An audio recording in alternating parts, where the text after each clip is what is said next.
주로 요즘엔 뭐 기독교 쪽에서 나옵니다만은 세습이나 횡령이나 불륜이나 이런 문제들을 안고 있는 교회들 굉장히 많이 있습니다. 그리고 이런 문제들이 제기된 게 제 기억에는 한 30년 넘는 걸로 기억을 하는데 아직까지도 이것이 해결이 되지 않고 오히려 더 악화되고 있는 상황을 이어가고 있습니다. 살펴보니까 문제 구조가 있습니다. 문제 구조가 있는데 이것 역시 규제개혁위원으로 한번 좀 풀어보겠다고 노력을 하는데 전혀 뭐 시도 안 먹히는 문제가 돼서 이거 한번 검토가 필요하다는 생각입니다. 예를 들어 드리겠습니다. 누군가 교회에서 생활하고 있는 뭐 종교단체라고 얘기하겠습니다. 선량한 양식을 가지고 있는 신자 한 사람이 문제를 발견합니다.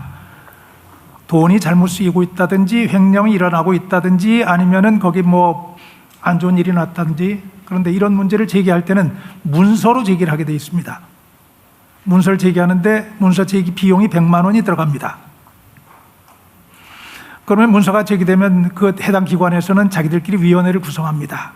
위원회를 구성해서는 자기들끼리 문제를 판단하기 때문에 자연스럽게 문제 없음으로 결론을 냅니다.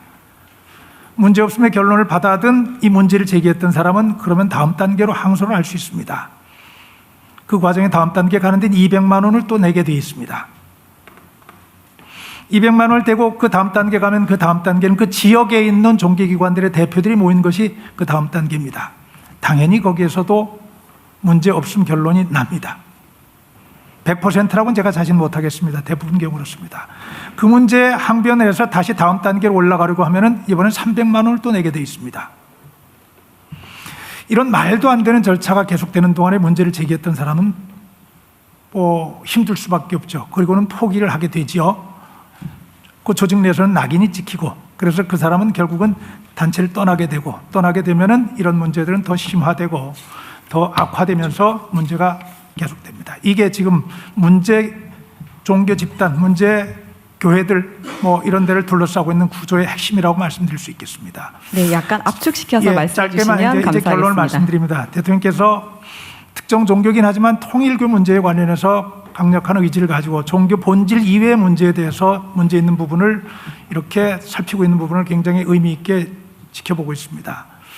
이제 종교 본질의 문제에 대해서는 누구도 얘기를 할 수 없겠지만은 종교 본질을 벗어난 그 본질이 잘못될 수 있도록 유도하고 있는 이런 잘못된 제도들에 대해서는 정부가 신경을 써야 될 단계가 아닌가 싶습니다. 지금 종교 인구가 이건 기독교만의 문제라고 생각하지 않습니다. 네. 2천만 명을 넘어갑니다. 예, 마무리해 주시면 고맙습니다. 이런 문제에 대한 대통령님의 관심을 좀 가져주시라는 당부를 드리면서 그리 되면은 많은 문제들이 상당 부분 해결되지 않을까. 또 종교인들에게 주고 있는 비과세 방침, 이것을 재정 문제 투명성과 연관만 시키더라도 이런 문제들은 상당 부분 해결될 수 있지 않을까, 그렇게 좀 생각을 합니다. 긴 말씀 죄송합니다.